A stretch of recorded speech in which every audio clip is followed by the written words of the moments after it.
Tunia hi episode 4 iningay diu a hi. King Henry hin medal akoi pen chu athamin Petra in intelligence ako na thu ke za danin Prince Andrew in mi contact abola Elise hi su boy ding agot dana hin a hi wangin athu hi akichi ake hepon dan hi mercenary ho hile kilomi atina hile King Henry in chapa he banga ngola mona tabang ata sanding hi kata san poi atitai Elise ong in analhuta vin kho a hin het hin alungdong ke jin Jesse ko ma iti lai ka hong hlun thei ham ati in ama ina gel do chu sapang pa aga hu do chan bo chu a gel do in alungim ke tan chapang pa chu la phanam ati na hile Dawin in nang le nang ki kho sa phonin ati in Jesse ko ma Admiral pa le King Henry ko ma Princess in kho a hetai ti ga het sa na ti na hile Jesse zong achi do atai Elise in chapang pa chu alungim pi in hoya hitam ati na hile Dawin in chapang pa chu imacha ati poi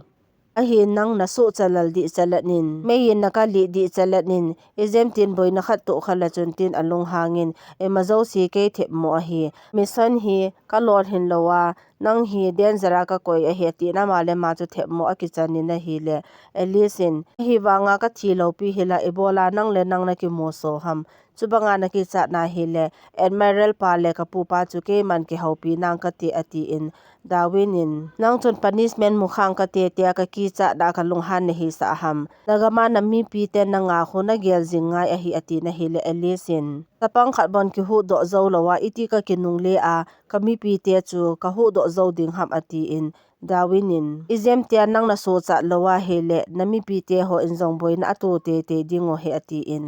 Elise in hi chapang pa chu kagam mi a hi lo wanga ka ki thopi lowa hele boina to ding hi chumi atin akinil hontai Dawin zong lung hang thim ta hin apot do in thip be chan atowin Elise zong balcony langa chun lung no mo ta hin akigel gel tan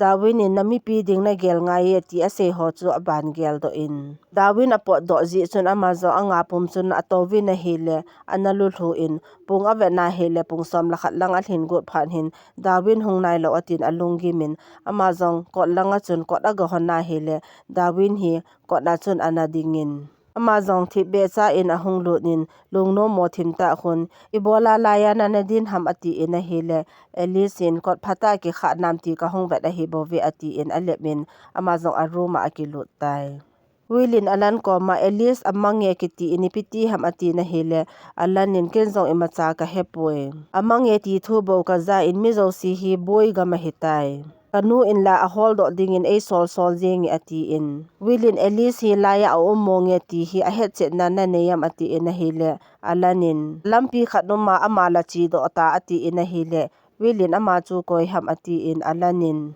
tua ke ga na umpa hi atha a hitan amasa a anu chu numai a hi in amin lieutenant pan a hi thilka do do a hele macha ka hepoi ati in a hi wanga a het su ke a hi ati in Wilin ama nu chu a hol do na ding lampi na he nam ati in a hele alanin ke hepoi ati ta in Wilin Thailand na private detective mi ka het a nai pen address chu ki hol do sa nanti ati in a hele alanin chinu chu aki mu po po wa hele Elise hi ki muding a hi in chutila kanu in zong ei su boy tapon ti ati tai mona in azipa ko ma napa in Elise khelin mi khat a thengo e ati na hele Prince Andrew in ke e thengo hinte ati in ki pa le e guard ho hin King Henry in ki mupi no metin aga kauta ve King Henry in officers ho zong a khomin thu phon na nei go tai Elise hi mission khana ding in gampa ma achi do in ama lo ji hin gam sunga to di ho zong a boy phatan Prince Andrew in a sei chu ken zong ka pomi ati na hele Prince Andrew in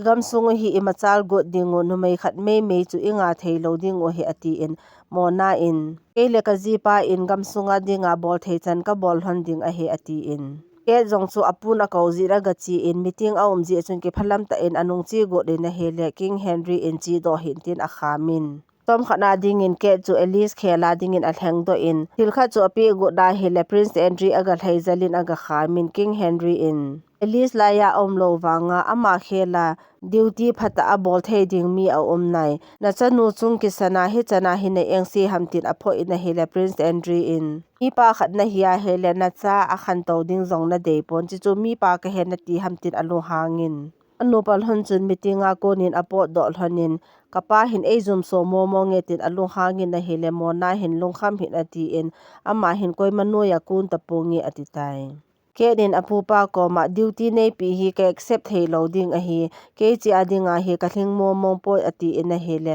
apupa hin chom khana ding bo a hi bo ve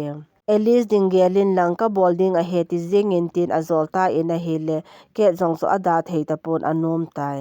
King Henry in Alice to video call a bolin a thu chu a het sa tan listen kata santa ka so pinu hetin a ke papi e Mona in Alan hi phone a bolin ke chung sang thu chu a sei pi peitan nang zo iti le na pu na ke pasa ding hamtin a pho in Alice thula ichan na pha tam ati na hele Alan hin imacha ka munai poi ati na hele anu hin thil kha be na bol na ana lol hinai hiti ham na neula ya nang hin a pu in ang lunga na lungsit a hi in chin na lungsit na chu to a hi midang changgam a hitai Iphiam khat be bolin lang na pulung se le ta san na nung chan ki nin avelin nei sulung no mo ki ta hi na tin a pho in na hi le alan zong hi alung agim hle zingi alungim na chu wil ko ma sei na hi le wilin tutia na lol hin no ma hi le na bol thei ding atamin hin la phat a tapun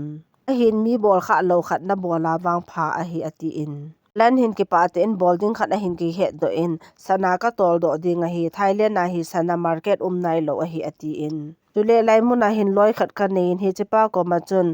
Gold Trade Association ho ani ki contact pin ti nge ati in ma hin project lin ta khat ka bolding a hetin a ki pa ke tai Wilin detective pa in pen address to a hin thonin midangin a het sangin wang nang mama ga chi in lang guthim cha in ga hold do in list hi nang mata in na ga hold do a hi le nanu hin na hin ki le sa pi ding a he ati tai Japanin amazong address api na muna chun aga chitan get chu hondi ago na hele khan ho hin CCTV a hin mudo tabin JC hin Prince Alan a hi a hin hedo tai Alice a kisil go na hil a ki ho naw chu a hin zado in Dawin in hin ko ma JC to ki thu in lang thil ho ko bonin su thing hlonin ati in pen ko ma nang chin lang Prince Alan khu ki go to ka in ga suboin ati tai Alice ang bathroom mapanin ahong po do in na hele Dawin anadingin Prince Alan ahongin laya ko na izam do ngai ding ahitai ati in gang chalin van alain van chu a ding api na hele Alice ang bathroom ma lut loi chaltan hinin Prince Alan in JC hi mudo khan te tin mung khat achun asial tai Alan zong fencing apa chun ahong chom thla in pen agal heido wangve in iti anahung dan ham agatin aga hopi tai Dawin in Alice room apanin apui do e pen in lahi ka loi ho in a hi bovi ati na hile alanin na loi ho la ati in pen in apot do ve ati in apot do a hile iti dana kar dang ki nga ham ati in pen in ka loi pa chun kar tam pita ane a hi bovi ati tai alan zo in sunga hin aga lu nin thil hi avele le tan penin mundanga chidinga order ka mu pha na nang ko ma ka hung ta lo a hi hal sumang hi in lang Princess Alice thu nei dong ta hi in izem tia ka he na hi zong le na sei pi pong ka ti lai chan hi nei hin zui lu na hi le na hol do na ding chu ha sata pon ti Prince Alice hi ipiti ham ti hi ken zong ka hepun laya hi ipi a bola ding ham atitai li zong akisial na hin thil kha ni atat khata na hi le to la hin a khitha in allanin aza pha chun in chung langa akal do go na hi la pen hin asu boyzin in chung langa chun akal do sa momong poi chika hin Dawin ho anazam do manovin alan zong aga kal tovin Penin koi macha poi ka ti chu me ati ina hele Alan hin koi macha lawa hele ebola ka chiding nei kham hamtin alung hangin Dawin le Alice chu in tom langa kon hin achom hlalhonin azam hlon tai Alan hin agin monzi hin muntin hi avele le in bathroom ko chu hon na hi le hin hi kisil chai ahung pot do go chanin amazong ki phalam ta hin ahung do in Alanin Alice hi laimuna na selu a hi ka he e atitai Dawin le Alice zong chu azam hlon ta in Alanin ka koma na hung ki le ki ding a he ati na hi la penin ka hung ki da dinga chu permission ka ngai cha e ati in Alanin keiman admiral pa ki hopi nang ka ti na to phana tonge ti a ka nung ko gut na hipun ke ako na zam gut hi na zam theilo momong ding a hi ati in a ki hei pheya hi le Alice a makeup box amu in a hi wangin aman ima sei pon thi be cha na chi do tai Dawin in Alice hi quarter khat langa hin apuitan Alice in iti dana Alan ina chu hung thei a hi dem ati na hi le Dawin in pen nung a hin zui a hi ati in Alice in Alanin ei mu do lo zia ei gin mo ta lo ding a hin a pha e ati tai hin pen ko mai phem khat ka hai mil to ke love ati in a gel gela hele JC room khana a hen chu a hin gel do tan agawe na hele khat nu hi nom ta in ai mu in ama zong ako ma chun aga towin ako wa hele JC hi phut lo Halloween ahung khangin at least chu a holin lungdong ta in Prince Ananda chi hitam ati in a hele hin hi anuizin JC ni bola hi tia chu na nui ham ati in hinin na mel hoi na hi koi ma chan na sei pi kha lo ham ati in a hele JC hin Prince Alan kile he kile lo ham ka do na hi bove ati in hinin kile tai tin a chi do tai Alan hin ket phone a bolin Elisi admiral pa khut noya aven bi no hin ti a hi wangin evidence ma cha poi ati na hi le ket nin Lisi Thailand na momong ham nei sei pi na ti in Alanin na het no ma hi le nang man hong ke hol do in ken jong ka hol do nom de pon ka nu in ai ha sol walji a hi he banga ki tu mol hona ebola a hol do go te te a hi dem phone ka bola hi le ala ta pon ai mu hi tan te phan na nei ko ma hi le ka nu chu ana sei pi tan ati in a hi le ken hin chilang condition jong hi a hoi pon hi je chon tu hin ima cha sei pi hi in phat akilem chang pha le ke man ana sei pi in kating Alice thu wang hi ka hol na lai tin sei jin ati in a hi le alanin henge ati in ke chu ake pa pi in kenin iti le na hong ki le gon ham ati in a hi le alanin bolding khat ka ne na lai jin hong nai pung ka ti ati in phone chu athat tai Darwin te nin zong an ne dia gol honin na hele Elisin mei ka la zong nei hu do in tu nin zong nei hu do ki ne ati in ke pa thu ase in na hele Darwin hin chu ka duty a hi bove ati in Elisin na duty hi zong le ipa thu na ko ma hi ka sei no momong a hi ka ve da hele ka gin cha sangin na bol hoi the zengi ati in the be cha in an ne na hlan ding kong chu asutu min Darwin in bu athu gu na hele thu hi in tin a to sa in ama zo chun Darwin chu an ne ding chu athu pi tan to a ke pa na mission hi phata ka gel kho a phata a kom ding a hi tai an ne zo ting le nat ki su kha na chu phateng ki jan phatnin ati in Darwin in zong henge ati tan amani in zong jan an chu ani khom hlon tai sakchai in Prince Alan wa chaw sa hong theya hele agin moti na a he ati na hele Darwin in chana ko na chu a hol hi anga lo helding o he ati in tiphanin sakchai in pan ko ma Prince Alan hi nangin ga umpi ke nin tin asol tan panin zong henge tin ama zong achi do tai Alanin bil ko ma Elise wang chi ina chun a momongi ati na hele wilin Elise in chila ina chu ipi a bola hidem tin alung dongin Alanin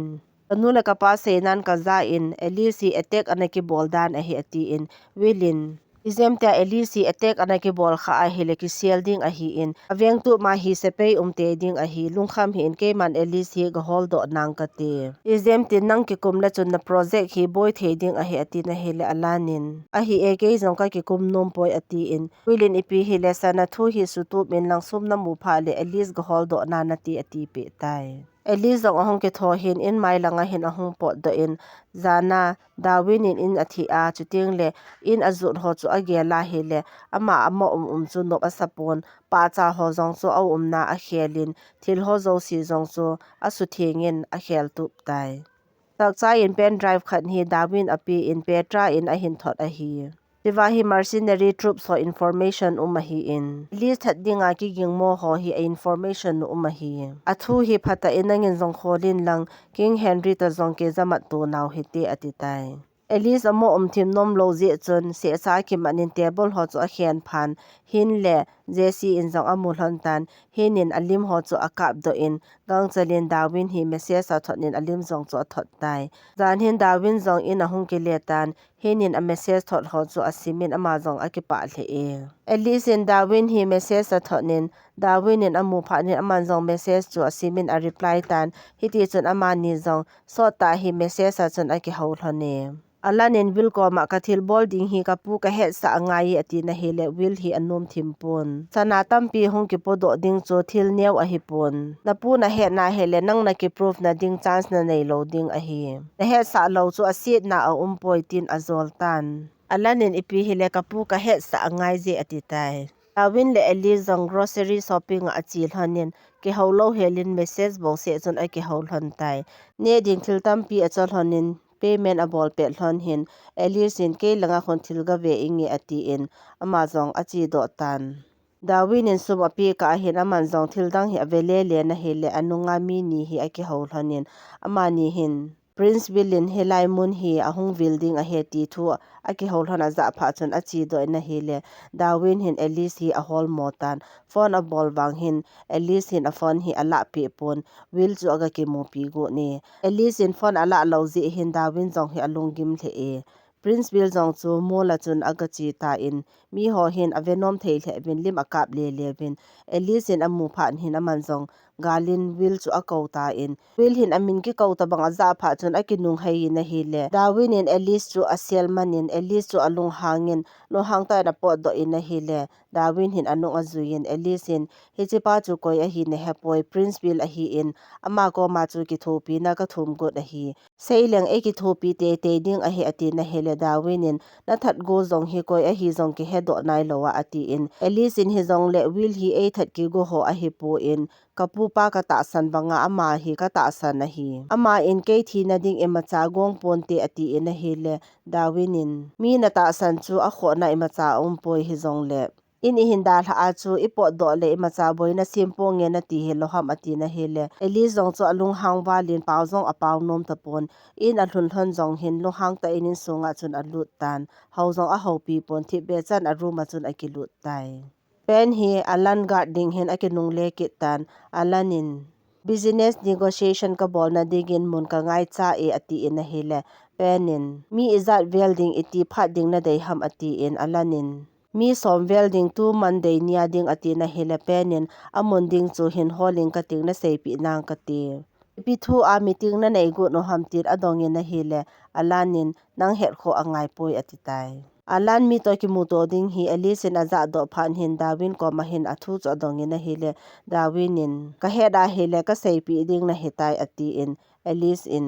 achuti le ebola hol do ding na got lo ham chu banga na boya hele ke man ki hol do nang ka te ati in long hang mel mulin aruma chun akilut kit tan King Henry in ket ko ma duty ka pi hi ne accept ding hinam ati in hele ket in zong henge ati in apu hin hampa lo hinglanga na lunglut in public health a dinga aphat som dinga hele research na bol na dinga hoi lai gam na deyam ka sol ding na he ati in na hele ket in Thailand a ka chi no me ati tai apu in zong aphat sa pi ta na hele Thailand a chi ding hi mona le apa ko ma asei tan aman zong ki phalam ta en duty hi kala nom lo a he ati na hele mona in na la nom lo wa hele a phaji nge tapu in zong na dei sa mo mong zong a hi di pon emazo si hi gi ma hi bovin tabangin ki ham bolin nang na tong zong le chun nang hi ata ta nu na hi thei lo ding a hi ati na hele ke nin ke zong ka hi nom de poi ka bol zo si hi ka pa le ka puwa dinga ka bola hi bove ati in apa zong chu thi be cha in apot do tan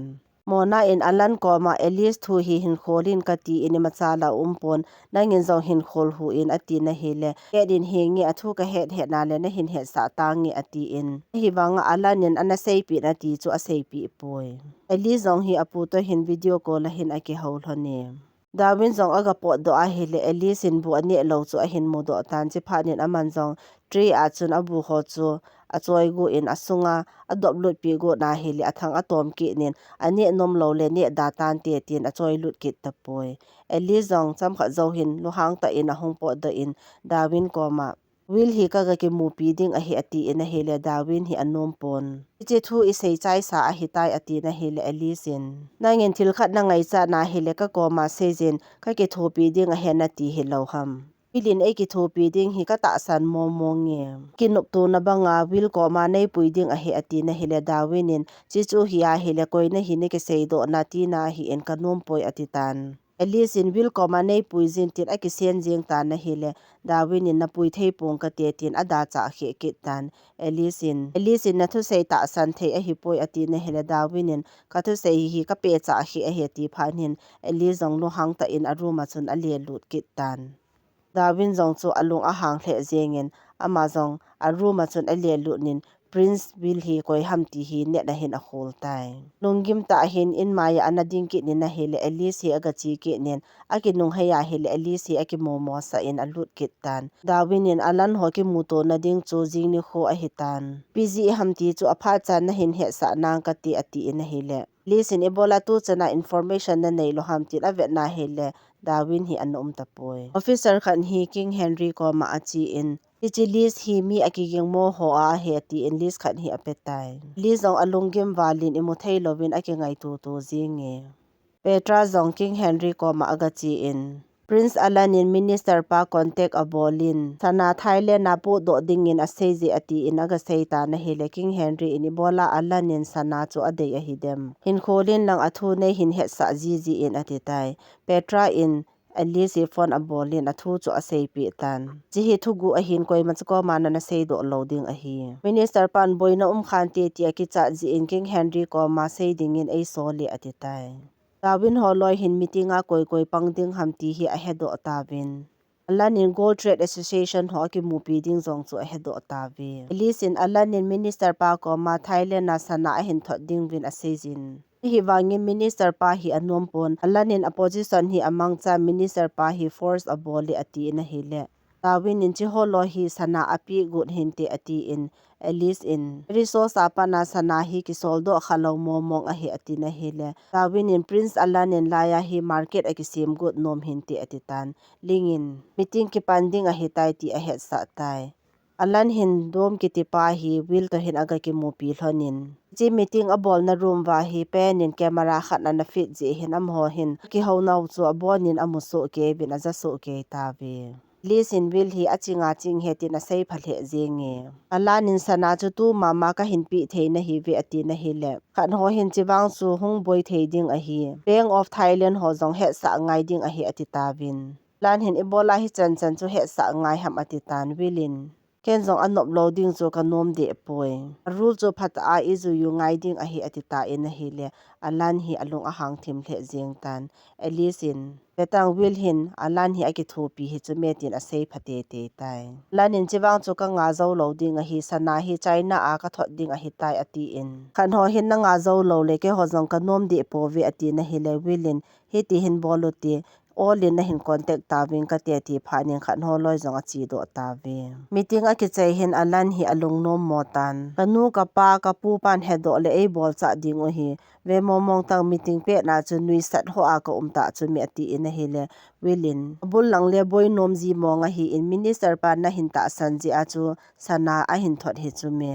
aphat chat ding chu lungning ta na nga ngai je tin azol tai mona te ni nu pa jong apa ko ma hin aga chi ke hlontan Prince Henry in Ebola officer ho chu namo haisa ham kumhi za pi hi I ho adinga mi ki ta apanguwa Alice hi gamwai podinga adei lo hi chumi ati ina hele apa hin Mona koma Alice athi tai tia na sei ta ji a hi am ho hi ta sanu hi ati in Mona in chubanga na lungno mo a hele hoi laya Alice hamti nei sei pi tangun mi pi ho ko ma hung ki le tai ti ngai chumi ati na hele King Henry in Ebola nang thupi ka zuiding ham chi officer ho ki nodo na ji hi het zong het nai hon lo ham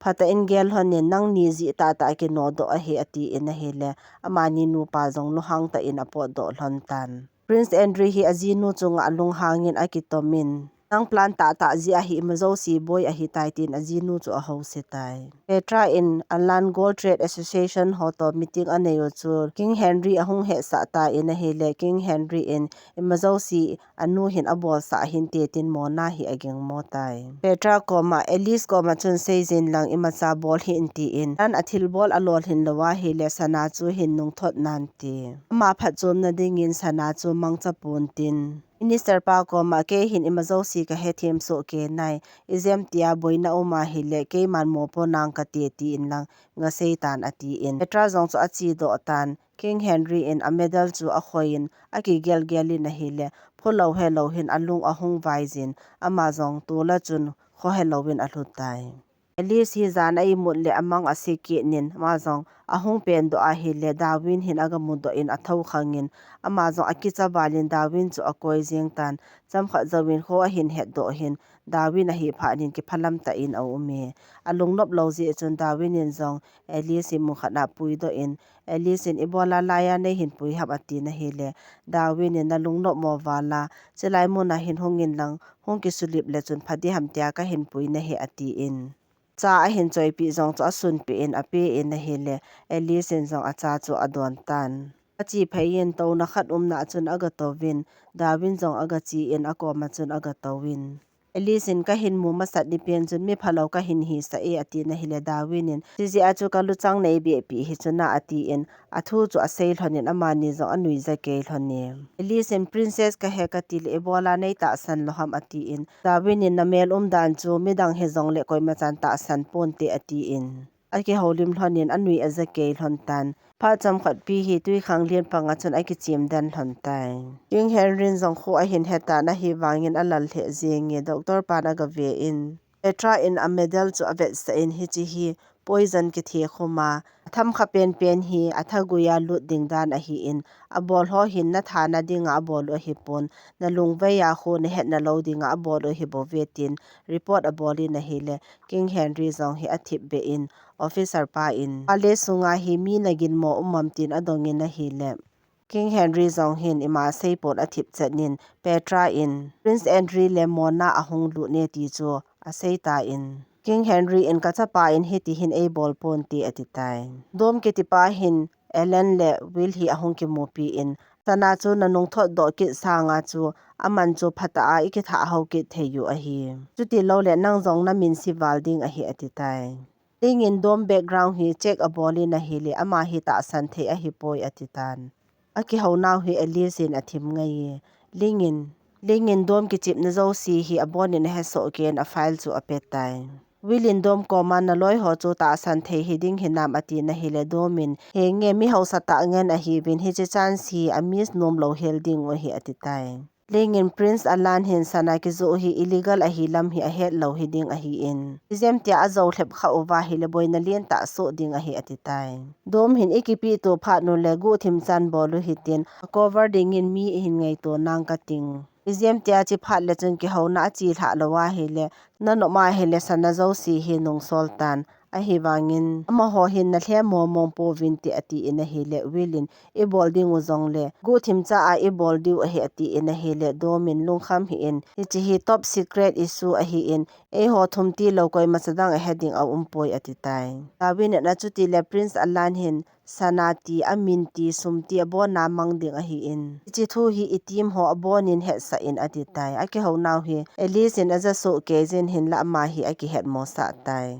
Petra in sak chai ko ma King Henry dam lo thu chu asejin a hi wanga hi chi thu hi princess na he sa loading King Henry in princess hi mun sef ta om ding a dejin a het po po wa hele hong ki le pe ding a he ati ta na hele sak chai in hengi an sei do po nge ati tai Get zong hi research building in Thailand ahong long tan alan na hin aga chi in alan chu anga tai alan in ke ching dinga kanun na hin solham a hi dinga hele ki nung le tat ati na hele ke din ke nang ji ahong ka hipon ipu pa thil khat bol pi dinga hong ka hi bowe ati in a hele alan in nang na to de ki to in lang ken zong ka to de ki to nang ka ti ati in Ke din ipina na to ham ati na hele alanin gamsunga dingle ipu pa le inua dinga thilpha khat ka bol go da hi ati in asei chai hin amazong achi do pe pe tai Ke din will chu akimopi in willin Thailand na hi ipi misona hung na hi ham ati in na hele ke din stars bola hung ka hi in kapu in Alice khela imazo se bol dinga ai ngan si a hi ati in Willin alanin pen nung azuya hele aina chun Alice a hair set ho agamudo e ati na hele Ketin alanin a sepi nai Jesse zong hele kilomin Alice hi aman avet ko la hele chiwang chu thil ki dang zong a hidi poi Thu imana het au ma hele ke zong nei hin hil ji in Alice hi hitia achanga ding hi ka dei poi atitan aki holhon hi ganin gad abol ji hin aja su ke tai Alice le Petra zong phone aki hokil honin Alice in apu a holin na hi le Petra in tu ta hin meeting ane yetin alep pi tan Alice in alan na in address tu nei hin thonin atin aki thot sa tai che phanin manjong Darwin hi message sa thonin ko ai ana e lo I hin choi pi na ti in Darwin in envelope ta chun chabi chu table chung a koin amazong lola ding chun achi do tai achi do hin Alice zong gu thim cha in a room apat na hong pot do in Darwin room chun aga lut tan table chunga envelope le chabi chu akilla na pot tai Darwin chu message sa thot ke din ka oi adam tai hin choi da tan ati in gadong in a hi le Alice in zong ka phanai ati in jiphanin Darwin zong a room chun a lut tan Darwin het lo ka hin Alice hi gu thim chan ai ki gongin apot do in ama hin alan hi dom thu hi ga sei pi a envelope hi ga pi ding ati a hi Darwin in zong agin mozi hin a piece ro ki su tu men ama zong a ki gong do in zong chu a ko do pe ta da hi le jesi in zong anung a zui tan amania chi do phan hin Alice hi gang chalin gari sunga chun alu nin chabi chu alan gari chu start din a heizal tai ling hin gari a hin tolin Darwin hi a hin pui pa tai ama ho hin anung adalovin hin la Alice hin a hepoi Darwin in kan koma Princess Alice in will hi ahong ki mupi go nin hezi chun Prince Will hi a hi theili a hotel na nung sol loading a hi ati tai alanin pan koma ka boring wale hung lamin ati in a hele penin kalam theipoi ati in Darwin in phone a hin ball pejin thu chu he sa peita na hele penin Prince Alan hi hin chingjing na nge ati tai alanin ka ruma chi ta nge tin a chi go in a hele pan hin a khamin sei chu ka no me ka hung lam ding a he ati tan Will hila ana chi do tan kanin aga holin na hele ket hin bolding khat ka ne yatin a ruma a chi tai ati pe e Gang chalin Darwin chu Prince aroma chi tai ti a het sa pe kit tai pan hi lam thelo sa sa in alan achi thede loading chun a khamin alam tan Alice zong hotel mun chu ahung hlung tan Darwin ho zong parking mun chu ahlung ta ve Darwin in Jesse koma nang hung to hi nang laya no min na mule safe loading a hi ti in ling koma Prince Will to ki mu masanga Princess Alice hi I kham te ding o hi ati in am ho zong achung langa ding chun akal tho ta ve Will zong hi aruma chi ding in leave achun alut tan leave khat pa mama achun Darwin ho loi zong akal to ta ve Alice zong agalu nin leave khat achun akal to tai alanin pan chun lam thi mo asa wal ji chun lam ta hin tin a khamin panin achuti le massage na bowling nge tin alep kit tai Darwin holoi zong floor khat na hin leaf apa chun ahung po do oven am ho zong mun chom so ma ding hin aki the thang ta ve panin pha su mang na ding in alan chu massage a bol pi tai Will zong leaf apa din ahung po nin a room chun alut tan chi zo cha chun eli zong floor khat na hin leaf apa chun ahung po do e Darwin in head pha nin gang chalin ling chu Alice omna flora chun asoltan pen Prince Alan aruma ding in ka hin pui je tin message a hin thot tai Alan zong aruma chi ding chun li fa pa chun a hung pot do in Alice in Alan room a hall in amu pha nin kot noya chun hi chi file pen chu athol lut chat din a hele chi pen hin Alan in a hin mu in koina hi ham ati in Alice chu chombi a ki van je chun a hepon gang chalin file chu koi lut nin azam tan Alanin zong anung chu adal pe ta in a hele mun khana hin Darwin in Alice chu akhut na gang chalin akai lut in akisel hon tan Alan hin a hol wang hin amu zo ta poi Alan omlo phanin amani zong go thim cha in azam do hlon tai Alan hin pan ko ma nang ji ta amanu he ka dal pha lo hetin ango in pan in zong a het thim pha nin thip be cha na ume Darwin te ni zong step up chun azam su hlon tan Alan hin agal mu in a hele chi phanin aman zong adal su ki ta in a hele pan in zong anung he azui tai Alice azam na hin akisep lu khatan che phanin Darwin hin upai lo phanin apom min azam pi jing tai mun khana hin agazam lu hlonin mi tampi ano min achi pe hlontan Alan hin a hin dal pha in panin asu boy nom ji chun mi zala ta chun your highness ati na hilami ho chun lim akap so ta vi asu boyo ve hinin gari chu gang chalit atol do in jesi chu adal hatai chepe ta hin ket jong hotel chu ahung thong tan ave na hili amai langa hin jesi hung phei chu agal mu tai lengin gari gang chalin a hin tolin Alice chu apodo otavin am ho zong azam ta ve Alan hin adal pha lo je hin pen chunga chun achu tilung han jing tai ke din zong agin moji chun gari apadin a hong komin jesi na mu phan hin gang chalin alu hu zo ki khu in hin chu ako loi chalta na hele hin zo ahung thongin amani zong gari a chun gang chalin alut hlonin azam tho jing hlon tai ke din chinu chu jesi hi loham ati in a hele kan hi aki het mo sa in a boy khat to hamtin adong in a hele ken hin emacha a poi ati in a man zo sei do pon hin la along thema hin jesi hin te ti hi ageng mo e dunya episode 4 is a you hitsan hin an chai tau ti